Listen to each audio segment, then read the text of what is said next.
ในคลิปนี้เราจะนำพาบรรณาธานเขาไปเบิ่งหน้าตาเว็บไซต์ที่เราได้ติดตั้งไว้อยู่ในแบบของ localhost ก็คือติดตั้งไว้อยู่ในเครื่องของเราเนาะ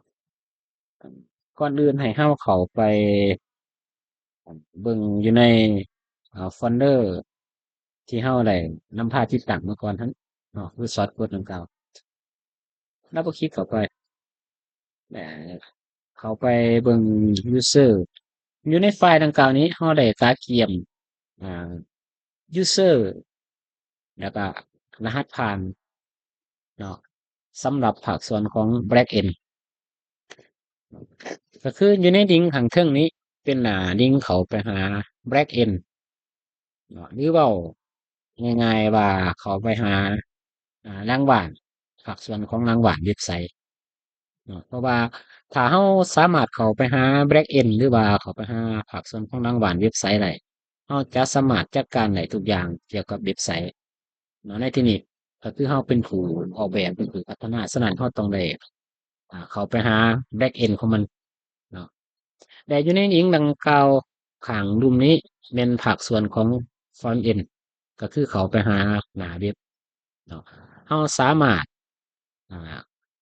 พิมพ์ localhost แล้วก็อ้างอิงไปหาโฟลเดอร์หรือว่าที่อยู่เว็บไซต์ของเราเนาะเพื่อเขาไปเบิ่งหน้าเว็บแต่ว่าในที่นี้ข้าพเจ้าได้กาเกียมไว้ก็คือเรา copy เอาอ่าลิงก์ดังกล่าวนี้เนาะแล้วไปวางใส่อยู่ในเบราว์เซอร์ก็คือในแถบของ URL เราวางใส่แล้วก็กด enter เบิ่งอันนี้เป็นอ่าเว็บไซต์ที่เราได้ติดตั้งอยู่ในแบบของ localhost ก็คืออยู่ในแบบของออฟไลน์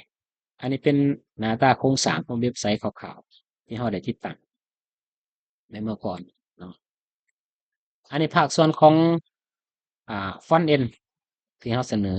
แต่ว่าเป็นภาคส่วนของแบ็กเอนเนาะเราลองเข้าไป copy เอาลิงก์ดังกล่าวนี้ข้างลิงก์นี้ copy เอาเดี๋ยวไปวางใส่เบราว์เซอร์ก็คือในของของ URL เขาเอาวางใส่แล้วกันเนาะอันนี้มันเขาจะเข้าไปหา back end ฉะนั้นอยู่ในภาคส่วนของ back end นี้เนาะก็คือเขาไปหารางวัลเว็บไซต์มันจะถามหารหัสกับ user เนาะฉะนั้นถ้าว่าเขาหูรหัสขู่ user ก็คือเขาสามารถเขาไปจัดการทุกอย่างได้อยู่ในเว็บไซต์แต่ว่าในนี้ทางพวกเขาอะไรกาเกียมเมียนก็คือ user copy เอาแล้วไปวางใส่ของแถบของ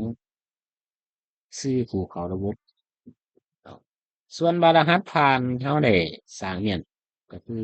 ในรูปแบบของลักษณะนี้ copy เอาแล้วไปวางใส่ครับและอีกอย่างหนึ่งเป็นรหัสผ่านอีกตัวหนึ่งก็คือเชิญมารหัสผ่านตัวนี้เป็นความปลอดภัยเกี่ยวกับภาคส่วนของ backend ฉะนั้นเราจะพิมพ์ใส่ตามข้อความที่ระบบให้มาถ้าว่าเราบ่มั่นใจเนาะหรือว่าเราอ่านบ่มั่นใจเราสามารถคลิกใส่เพื่อเฮ็ดให้รหัสเปิดตัวใหม่ขึ้นมาพิมพ์ตามตัวเลขหรือว่าตัวอักษรที่ระบบให้มา